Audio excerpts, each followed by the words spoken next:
30 minutos, bom dia. Hoje nós temos aqui, recomeçando, viu, coronel? Porque há pouco tempo a gente tentou gravar aqui, mas como é ao vivo é assim mesmo, tem que acontecer no momento que está se falando. Eu tenho a satisfação e honra de convidar aqui hoje para a nossa participação aqui do nosso programa, o coronel aviador, Eduardo Vale, que também é mestre em ciências aeroespaciais e historiador formado pela Universidade Federal do Rio Grande do Norte, como também autor do livro O Poder Aéreo. Coronel, eu vou passar aqui para vocês primeiro, para ele dar um bom dia para os internautas, aí na sequência o senhor também faz o seu bom dia e daqui a pouco a gente começa as nossas perguntas, como foi na primeira parte do programa.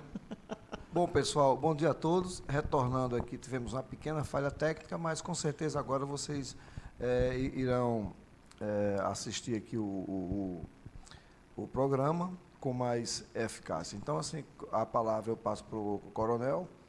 Seja bem-vindo, coronel Eduardo Vale, não é isso? Muito bom dia aos internautas do programa 30 Minutos. Bom dia, Burto. Bom dia, Mota. Para mim é um prazer estar aqui e agradeço o convite. Vamos lá para essa tentativa. Recomeçando. Coronel, o coronel vai falar um pouco para a gente das relações internacionais, tá? e da geopolítica. Coronel, vamos puxar o primeiro assunto aqui, como foi falado também no programa anterior, que faz poucos segundos. Vamos falar sobre a questão da Península da Coreia. Aquele conflito lá, o que está acontecendo lá naquela área e o que afeta aqui ao Brasil. Gostaria que o senhor desse uma explanação primeiro sobre a Coreia e na sequência a gente segue as perguntas. Muito bom, Burton.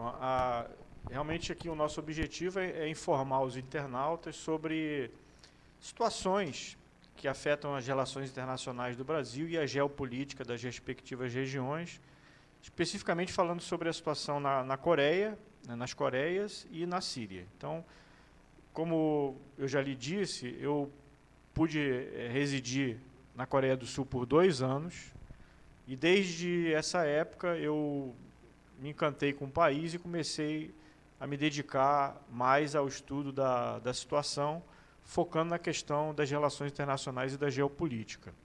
A Coreia é um país, e aí eu me refiro à península como um todo, é um país milenar.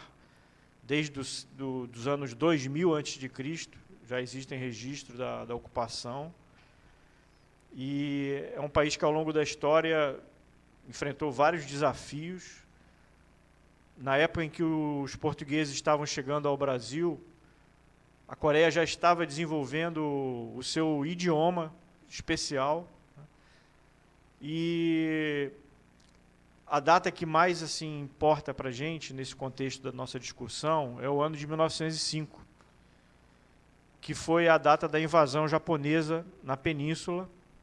Invasão essa que perdurou por 30 anos, encerrando-se com o final da Segunda Guerra Mundial, em 1945.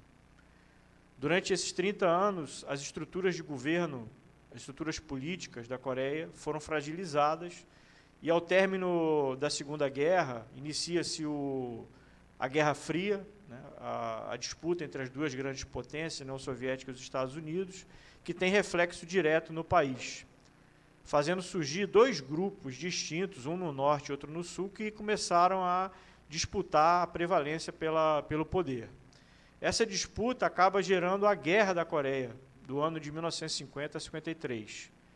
Guerra essa que o país se envolveu de forma muito intensa e saiu dessa guerra praticamente arrasado, numa tragédia humanitária que muito se assemelha ao assunto que a gente vai tratar na segunda parte do programa, da Síria. O país foi destruído, as principais cidades viraram escombros, né, e com a divisão, que terminou num armistício, de 1953, a realidade perdura até hoje, né, existindo um país chamado Coreia do Norte e um país chamado Coreia do Sul. Países estes muito distintos.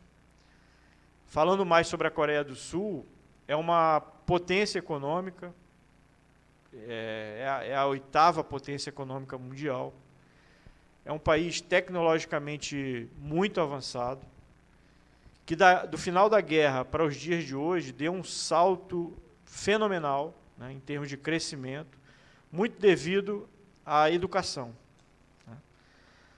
A Coreia do Sul é um país do tamanho do estado de Pernambuco, aproximadamente, com a população do Nordeste. Então, com isso, a gente vê que é um espaço concentrado.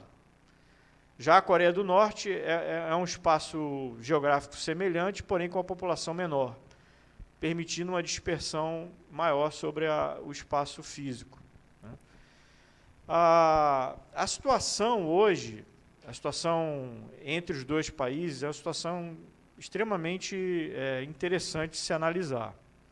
É impossível se estudar a disputa que hoje existe sem compreender os atores que estão envolvidos nessa disputa.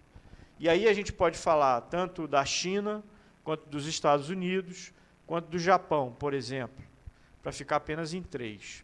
Os Estados Unidos, desde da época do final da Segunda Guerra Mundial, tem uma influência muito grande na Coreia do Sul. Hoje existem bases, né, militares na Coreia do Sul, uma relação muito grande entre as populações. Quase todas as grandes cidades americanas têm bairros coreanos, né, os famosos Koreatown. E existe também a influência econômica, já que a Coreia do Sul é um grande parceiro comercial com os Estados Unidos. Por outro lado, a China, que é o principal parceiro comercial da Coreia do Norte, também busca uma influência na região, procurando não deixar que a influência americana sobrepuja no cenário internacional. Então, existe essa preocupação também, dessa interferência entre essa disputa velada entre Estados Unidos e a China na região. Mas um outro ator também muito interessante é o Japão, que disputa com a Coreia do Sul a prevalência tecnológica na região, né? Os dois são os países mais desenvolvidos tecnologicamente na Ásia, junto com a China, obviamente, mas a relação entre os dois, que também é conflituosa, haja vista a história do passado, a recente ocupação que eu citei no início do programa, também gera alguns ressentimentos, né? Principalmente no que se diz respeito às disputas comerciais e tecnológicas. Uma pergunta, Coronel. Nesse conflito, havendo um conflito lá entre a Coreia do Norte e a Coreia do Sul, ele sendo realizado com a participação do americano, que ele está ali porque há preocupação que haja armas nucleares sendo desenvolvidas pela Coreia do Norte, e também com a questão dela criar esses mísseis de longo alcance, esses testes aí que, graças a Deus, por enquanto está dando errado, mas se continuar vai acabar acertando. O que afetaria o Brasil, diretamente ao Brasil, Coronel? A principal preocupação hoje é com a possibilidade da escalada desse conflito hoje, que é um conflito político, diplomático, para uma guerra. E mais ainda a possibilidade dessa guerra se transformar numa guerra nuclear. A Coreia do Norte tem sucessivamente realizado testes que são testes com dispositivos nucleares. Esses dispositivos são avaliados, né, o efeito dessas detonações são avaliadas a partir de laudos sismológicos e também de radiação, que vem evidenciando a cada vez maior probabilidade da Coreia do Norte possuir realmente uma capacidade nuclear. E essa capacidade torna-se preocupante a partir da possibilidade de um míssil balístico intercontinental ter a possibilidade de ser lançado a partir da península até os outros continentes, principalmente o continente americano. Haja vista que seriam os Estados Unidos o principal protagonista dessa disputa com a Coreia do Norte, né? Então, há uma preocupação muito grande, né? Porque, na hipótese da ocorrência desse evento nuclear, certamente a economia vai ser abalada. O Brasil, hoje, é um parceiro comercial muito importante com a Coreia do Sul, né? Entre exportações e importações, gira algo em torno de 25 bilhões o volume de dinheiro que o Brasil comercializa com a Coreia do Sul. É o nosso 7º maior parceiro comercial, né? O Brasil vende principalmente minério, ferro, algumas commodities também, como alimentos, né? E importa muito da Coreia do Sul. Quem nunca ouviu falar aqui no nosso país da Samsung, da LG, da Hyundai, da Kia, da Daewoo, só para falar algumas das grandes empresas coreanas que têm atuação aqui em nosso país. Então, certamente, um conflito na península traria consequências no campo econômico de caráter imediato, mas na possibilidade da escalada para o conflito nuclear, algo que torna-se, diria, de extrema gravidade, em função das consequências que a gente sabe que isso pode levar à saúde pública e ao envolvimento de outros atores também no conflito. Só para concluir a questão da Coreia do Norte e do Sul, é a questão lá, o americano ele mandou uma parte da frota naval dele lá para próxima ali à península, né, norte-coreana. Qual seria o principal ator que seria o antagonista americano naquela área? Seria a China ou seria a Rússia? Bem, hoje, os Estados Unidos, como eu disse, possuem bases militares na Coreia do Sul, assim como existe também bases no Japão, que estão dentro do contexto do conflito regional. A verdade é que as unidades militares que estão dispostas na Coreia do Sul não são suficientes para enfrentar uma situação de guerra com a Coreia do Norte. Então, o que as Forças Armadas dos Estados Unidos fazem? Elas deslocam outros meios para tentar dissuadir, né, a Coreia do Norte de tentar qualquer iniciativa militar contra a Coreia do Sul, já que a Coreia do Sul, por si só, não tem condições de conduzir um conflito militar e nem quer, né, diga-se de passagem, a sociedade da Coreia do Sul não quer, obviamente, um conflito militar, né. Existem hoje 2 grandes grupos, né, na sociedade coreana, e isso nós pudemos observar quando estávamos lá. Um grupo dos mais velhos, mais idosos, que ainda se lembram dos efeitos da guerra, e com isso tentam evitar que isso se repita, e o grupo a geração mais nova, né, dos seus 40, 30 anos, e até os jovens também, que sabem que isso vai acabar com a qualidade de vida que o país hoje tem. Então, assim, a sociedade sul-coreana não quer absolutamente a hipótese de guerra. Agora, daí a aceitar as ameaças, né, surge a figura dos Estados Unidos como alguém que dá o suporte militar necessário. Então, o antagonista, no caso lá, seria a própria China? A China tem uma participação intensa também no cenário, tá? Só que já começa a se perceber, nas últimas notícias que a gente pode acompanhar, uma tendência da China a tentar recriminar as ações também da Coreia do Norte. Sim. Então a gente precisa acompanhar a evolução desse cenário e ver o que vai acontecer daqui para frente. Entretanto, até o presente momento, a China ainda é o bastião de sobrevivência da Coreia do Norte, que é um país muito fechado, onde não possui dados confiáveis para poder trabalhar sobre economia, população, até mesmo forças armadas. Direitos humanos, não passa nem perto. A gente não tem condição de avaliar, mas pelo que a gente observa nos sites que a gente tem acesso, na literatura também, existem problemas de direitos humanos, né? É um regime autoritário e que não permite acesso da imprensa internacional, muito limitado. Os repórteres que conseguem chegar até a capital, que é Pyongyang, têm sempre que ser acompanhados, têm que ser monitorados com relação às perguntas. As pessoas que respondem são sempre pessoas indicadas pelo governo. Entendi. Então, assim, é uma situação muito, muito difícil de a gente avaliar com precisão, né? Tá. Então, vamos dar uma mudadinha agora, vamos passar para o outro lado, Coronel, que a gente já estava aqui na Ásia, né?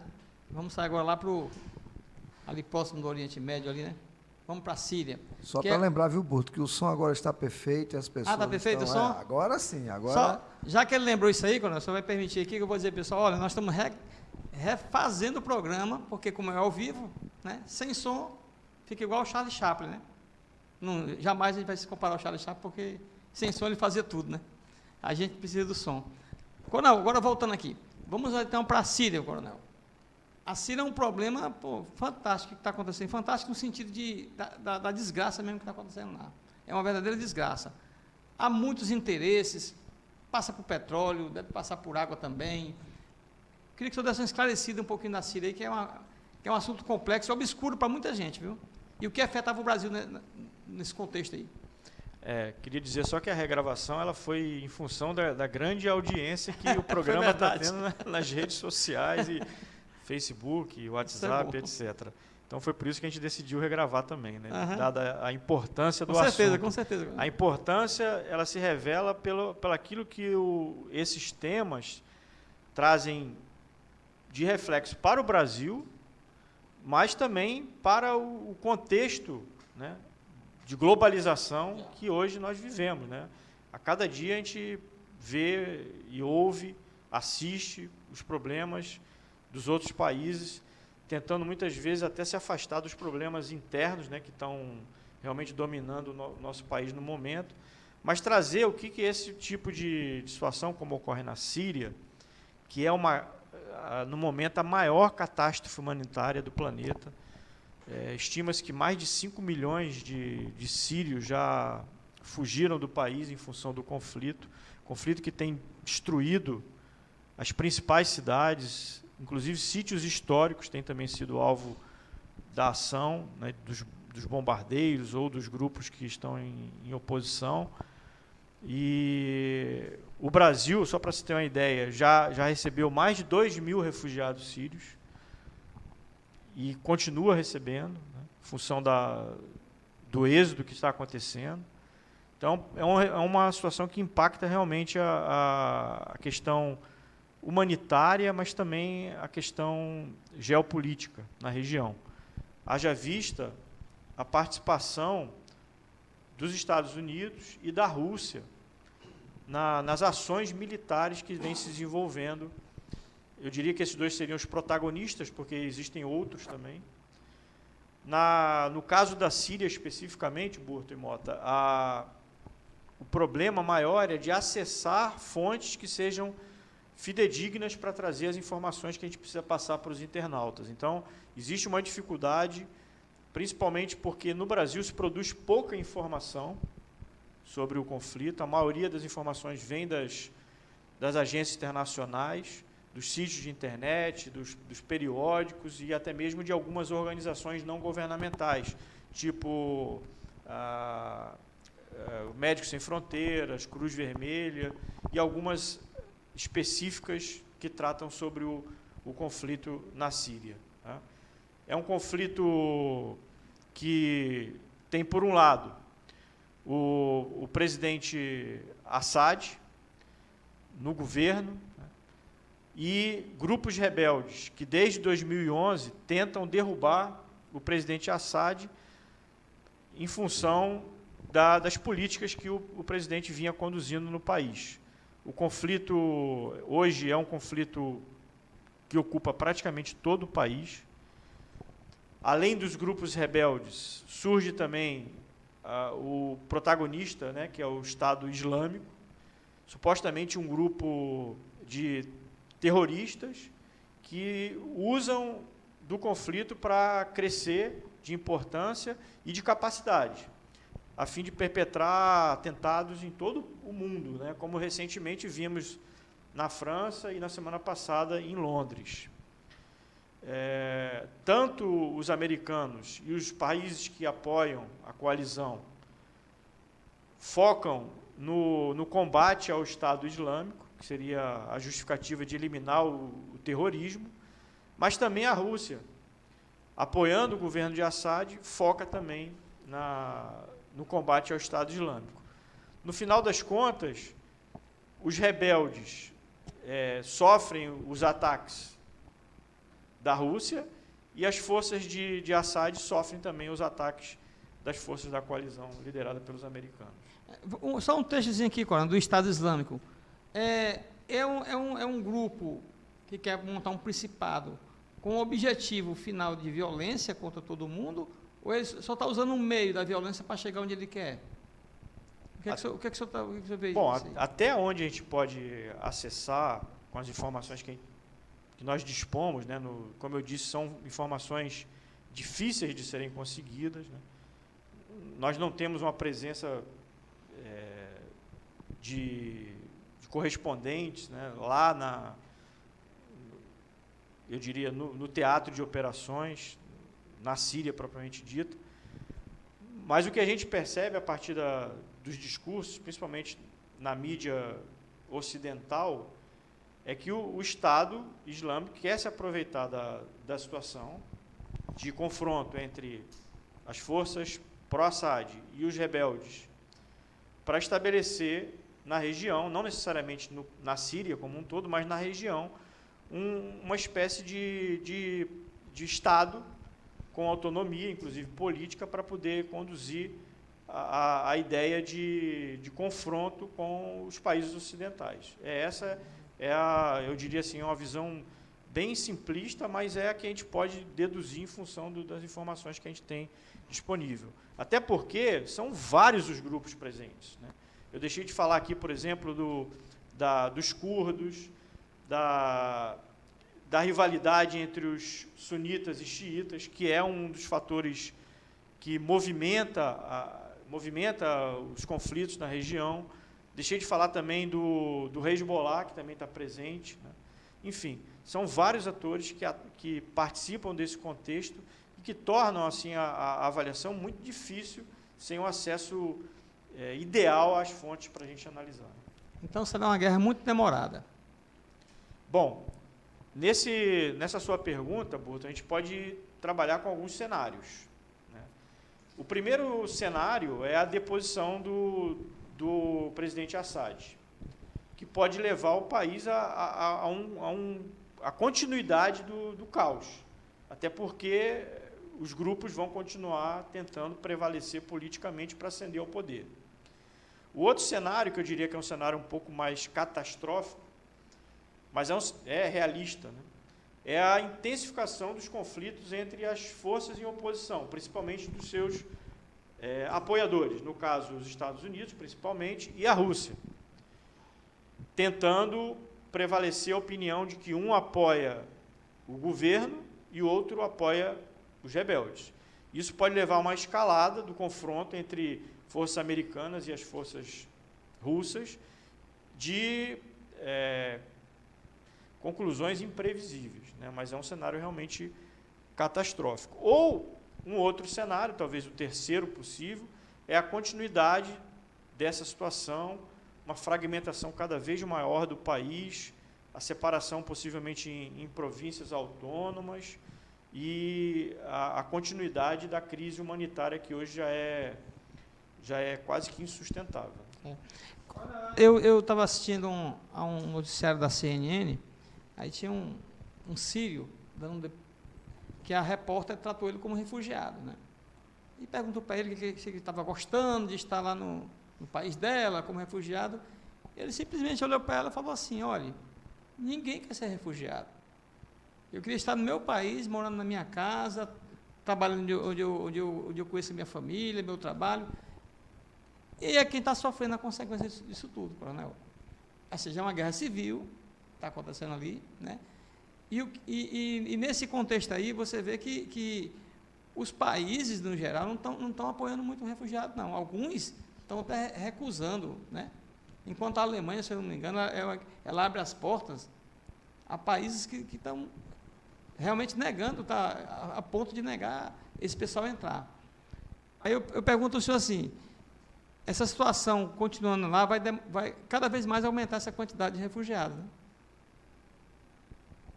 Realmente, é um dos cenários que a gente expôs aqui anteriormente. É a continuidade do conflito, o aumento da crise humanitária, e o volume de refugiados já é tão intenso que alguns países na Europa já começam a fechar as suas fronteiras para esses refugiados, né? Já existem posições políticas de impedir a entrada desses refugiados, mas o número ainda é muito grande, né? Principalmente nos países que são próximos, por exemplo, a Turquia tem recebido um número muito grande de refugiados, né? Até que ponto esses países receptores poderão arcar com esse ônus é uma questão que tem que ser debatida. A crise, né, o conflito lá na Síria tende hoje a ser algo que vai realmente exigir uma participação maior dos organismos internacionais. Então, Coronel, de imediato o que está afetando a gente agora é só a questão dos refugiados, mas as consequências podem ser questão do petróleo, questão de água. Sem dúvida, porque supõe-se que o interesse desses países na região, no caso o Oriente Médio, é em decorrência da importância ainda do petróleo no comércio internacional. Então, não é à toa que a presença tanto dos Estados Unidos quanto da Rússia tem um fundo econômico também por trás disso, que pode trazer impactos no nosso país, com certeza. Coronel, a Daniela já nos alertou ali que está perto de terminar o programa, e eu queria que o senhor falasse rapidamente aqui sobre o poder aéreo, o assunto que toca nesse livro do poder aéreo aí. Burton, esse é um livro que foi fruto de uma pesquisa de cerca de 10 anos, né? É um livro didático para ensinar às pessoas a importância do que é poder aéreo. O poder aéreo, nas últimas guerras, tem sido o grande protagonista dos envolvimentos. Veja, por exemplo, na Síria, que acabamos de discutir, a todo momento a gente vê a participação dos ataques aéreos, de bombardeios, do uso das bombas barril, das armas químicas, sempre a partir da perspectiva do poder aéreo. Também na Coreia, né, com a possibilidade dos mísseis balísticos, é o poder aéreo mais uma vez participando. Então, é um livro para esclarecer as pessoas. Aqueles que lerem esse livro vão entender por que hoje o americano atacou a base aérea na Síria. Entendi. Por que a Coreia quer desenvolver mísseis balísticos. Então, é um livro para tentar esclarecer esses aspectos, né? Pô, muito bom esse livro, então. E para adquirir esse livro, hein, Coronel? Como é que faz? Ele está à venda no site da internet do Instituto Histórico Cultural da Aeronáutica. Beleza. Tá? É só buscar no programa de busca lá, Instituto Histórico Cultural da Aeronáutica, que lá tem as informações para aquisição. Tá. Coronel, vamos terminar aqui o programa. Eu queria deixar a Valíris para dar considerações finais aí, Valíris. Bom, agradecer a todos que nos assistiram, várias perguntas aqui, mas infelizmente vamos responder logo após o programa aí. Coronel, obrigado pela sua participação, viu? E com certeza já fica o convite, porque é muitas perguntas. Para continuar, né? Coronel, a gente faz o parte 3, né? Parte 3. O senhor tem 30 segundos aí, ou tem 1 minuto para o senhor fazer as considerações finais, Coronel. Em primeiro lugar, eu queria agradecer aos internautas que se dispuseram a ouvir essas duas partes do programa, né, de um assunto que é muito importante, porque afeta diretamente o papel do Brasil no cenário internacional. E agradecer ao Mota, especialmente ao Burton, que me convidou aqui para participar, e dizer que eu estou à disposição para tratar de outros assuntos no futuro próximo. Vamos marcar, viu, Coronel? Com certeza vamos marcar um próximo programa. Infelizmente, o programa é 30 minutos. Era para ser 1h30 aqui, que dava pelo menos para conseguir 10% do assunto que o senhor tem. Programa 30 minutos, mais uma vez aí encerrando, e com a graça de Deus, até o próximo, se Deus quiser, né?